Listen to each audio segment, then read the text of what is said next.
ছাত্রীদের এই সংস্কার মানে বিশ্ববিদ্যালয়ের সংস্কার প্রশ্নে আসলে ডাক মানে আমাদেরকে যখনই আমরা বলতে চাই যে আমাদের এই দাবি আছে সেই দাবি আছে, বিশ্ববিদ্যালয় প্রশ্নে আমাদেরকে বলেছে তোমাদের থেকে 2 জন প্রতিনিধি দাও, 3 জন প্রতিনিধি দাও, কিন্তু আমি বা আমার এখানে উপস্থিত আমরা যারা, আমরা তো কেউ নির্বাচিত ছাত্র প্রতিনিধি নই, বা আমি যতই বলি আমি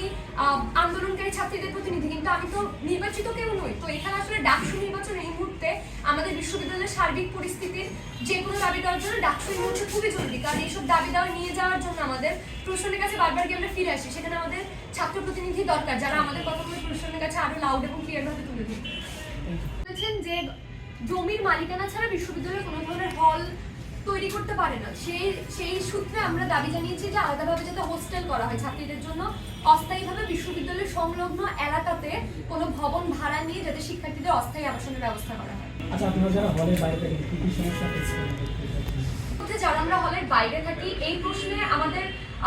শুধুমাত্র যারা হলের বাইরে থেকে, পাশাপাশি আমি যুক্ত করতে চাই সুফিয়া কামাল, বঙ্গমাতা এবং মুক্তি হলের যেসব মেয়েরা বিশ্ববিদ্যালয়ের মূল ক্যাম্পাসের বাইরে থাকে, তারা আবাসিক হলেও কিন্তু বিশ্ববিদ্যালয়ের ভেতরে যে নিরাপত্তা গণ্ডির মধ্যে থাকার যে সুবিধা, সেই সুবিধা তারা বঞ্চিত। বিশ্ববিদ্যালয়ের বাইরে যারা বাসা ভাড়া নিয়ে থাকতে হয় বা মেসে থাকতে হয়, ওইখানে নিরাপত্তা একটা বড় হুমকির ব্যাপার। এছাড়া ওইখানে কিন্তু ক্যান্টিন, ডাইনিং এসব সুবিধা থাকে না নিজে রান্না করে খাওয়ার জন্য, তাদের যে পরিমাণে সময় অপচয় হয় পরীক্ষার সময়ে রান্না করে, এটা আসলে উচ্চশিক্ষার জন্য যে পরিবেশটা, সুষ্ঠু পরিবেশটা দরকার সেটা থাকে না। আমি নিজে ব্যক্তিগতভাবে বঙ্গবন্ধু টাওয়ার রাসেল টাওয়ারে ভাড়া ছিলাম, তখন একটা রুমে আসলে এইসব মেস রুমগুলোতে একটা পড়ার টেবিল রাখারও জায়গা থাকে, অল্প দামে থাকতে গিয়ে পড়ার টেবিল থাকে না, সেখানে ছাত্রীদের পড়ার মতো পরিবেশ থাকে না, শুধুমাত্র রাতে একটা ঘুমানোর জায়গা আমরা পাই। ঢাকা বিশ্ববিদ্যালয় বা বাংলাদেশ হচ্ছে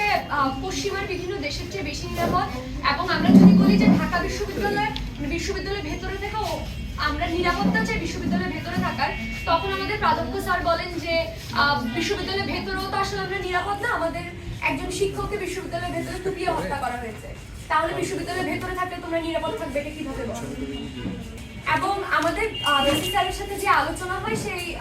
উন্মুক্ত আলোচনায় রেজিস্টার বিল্ডিং এর বাইরে উনি সবার সামনেই বলেন যে গণরুম আমাদের সংস্কৃতি, গণরুম কালচারটাকে আমরা মানে অহেতুক খারাপ বলে প্রেজেন্ট করার চেষ্টা করছি, এবং এটা আসলে এত বড় বিষয় না।